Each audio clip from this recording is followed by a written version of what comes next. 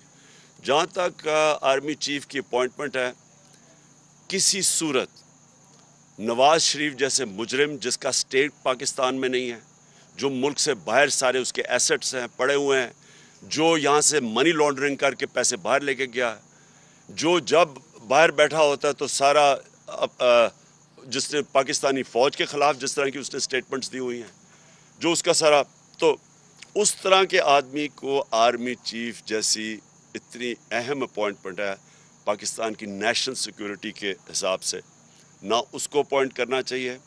اور زرداری جس کو ساری دنیا 10% کہتی ہے, حالانکہ ہم ڈسپیوٹ کرتے ہیں 10% سے زیادہ چوری کرتا ہے وہ, یہ لوگ, اس طرح کے لوگ مجھے بتائیں کیا یہ کوالیفائڈ ہیں ملک کے آرمی چیف کو اپوائنٹ کرنے کے لیے؟ جو پھر سے میں کہتا ہوں کہ وہ سارا ملک کی سیکیورٹی ڈیپینڈ کرتی ہے. آرمی چیف میرٹ کے اوپر آنا چاہیے, نہ عمران خان کا آدمی ہونا چاہیے, نہ کسی اور کا آدمی ہونا چاہیے. ساری دنیا کے اندر ایسی, اور میں بات کر رہا ہوں کامیاب جو ممالک ہیں, میرٹ کے اوپر اپوائنٹمنٹس ہوتی ہیں. ان کو صرف یہ وہ لوگ ہیں جن کو اپنے ججز چاہیے, اپنے FIA کا ہیڈ چاہیے, ان لوگوں کو اپنا نیب کا ہیڈ چاہیے, جو انہوں نے مل کے چارٹر آف ڈیموکریسی میں اپنا نیب کا ہیڈ رکھ کے تب ملک کو لوٹا تھا. ان لوگوں کو چاہیے جن کو کوئی اس ملک کے قانون توڑنے ہوتے ہیں, یا ان کو پیسہ چوری کرنا ہوتا ہے, یا چوری کر کے پیسہ بچانا ہوتا ہے. ان لوگوں کو, اداروں کو کنٹرول کرنے کے لیے اپنے لوگ چاہیے ہوتے ہیں. مجھے بتائیں, میں نے 3.5 سال میں مجھے ایک بتائیں کہ جو میں نے میرٹ کے بغیر کوئی بھرتی کی ہو. مجھے کیا فرق پڑتا ہے کون آرمی چیف ہے جب تک وہ میرٹ میں ہے؟ مجھے کیا فرق پڑتا ہے؟ ہم چاہتے ہیں پاکستان کی بیسٹ جوڈیشری اور کوالٹی کے ہمارے ججز ہو, کیونکہ پاکستان کی گورننس اوپر جائے گی. ہم FIA کے, میں نے پوری کوشش کی, دیانتدار آدمی FIA کا ہیڈ بنایا, نیب ہمارے ہاتھ میں ہی نہیں تھی. آپ IGs دیکھ لیں, یہ شہباز شریف IG لے کے آئے جس کو سیف سٹی پروجیکٹ لاہور کے اندر کرپشن میں اس کے اوپر آیا ہوا ہے, اس کو بنا دیا اس نے اسلام آباد کا IG, کیونکہ کرپٹ لوگ کنٹرول ہو سکتے ہیں. میں نے کسی کو نہیں, میں جانتا تھا, تفتیش کرتے تھے کہ جو سب سے میرٹ کے اوپر تھا ان کو ہم بناتے تھے. اوکے جی, تھینک یو. سب سے بڑی کوریج 16 اکتوبر سب کو موٹیویٹ کریں کہ انہوں نے نکل کے الیکشن میں ووٹ ڈال دیے. سب سے زیادہ رپورٹرز, سب سے بڑے پینلسٹ, لمحہ با لمحہ الیکشن کی خبر صرف بول پر. سب سے زیادہ ویوز, سب سے زیادہ ریلز اور سب سے زیادہ ریٹنگ کے ساتھ بول اب بھی نمبر 1 پوزیشن پر برقرار. سبسکرائب کریں اور بیل دبائیں تاکہ کوئی خبر رہ نہ جائے.